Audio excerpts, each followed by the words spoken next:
Автомобільну дорогу М12 стрій Тернопіль-Кропивницький-Знам'янка продовжують ремонтувати. Автомагістраль Go Highway поєднуватиме чорноморські порти Одеси та Миколаєва з польським містом Гданськ та Балтійським морем. На Вінниччині протяжність дороги складає 185 кілометрів. Щодня тут проїжджає від 10 до 13 тисяч автомобілів. Цьогоріч відремонтують понад 54 кілометри шляху. Ще 100 кілометрів дорожнього полотна відновлять у 2019 році.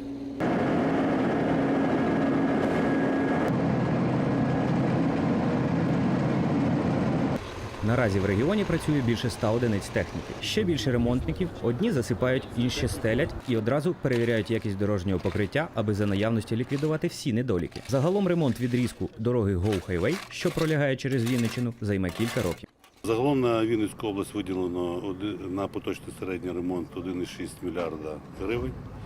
Ми плануємо за цей кошт зробити по плану 72,4 кілометра доріг по М21 і по М12 трас. Із них 54 кілометри – це по М12, там де зараз ми знаходимося, це по програмі Go Highway, і трошки більше 22 кілометрів по М21. Автомагістраль М12 проінспектував прем'єр-міністр України Володимир Гройсман. Голова уряду зауважив, будівництво доріг відбувається не лише у Вінниці, а й по всій Україні. Цьогоріч на ремонт автошляхів уряд Гройсмана виділив рекордні 47 мільярдів гривень. Ми маємо чітку стратегію 18-22, де передбачено, як ми будемо впроваджувати об'єднання всіх обласних центрів за 5 років. Ми виділимо на ці цілі 300 мільярдів з 23-м роком включно, 22-м роком включно. Але хочу зазначити, що в цьому році ми безпрецедентно виділяємо 47 мільярдів гривень на дороги. Я думаю, що такої цифри ніколи в житті не було в Україні. Але дуже важливо, ця цифра буде збільшуватися, але важливо, щоб її дуже ефективно використовували.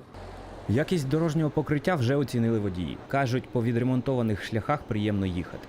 Супер. В порівнянні з тим, що я від'їздив. Європейські бачив дороги, прийшлось бути в Європі. І в Росії побував, по Україні поїздив на дороги. Супер. Зараз супер. Окрім деяких областей, звісно. Вінницька область – це взагалі суперова. Загалом цьогоріч на Вінниччині планують відремонтувати понад 77 кілометрів доріг міжнародного та державного значення. Ще близько 90% автошляхів потребують ремонту. Костянтин Откідич, Андрій Солейко. Новини телеканал Вінниччина.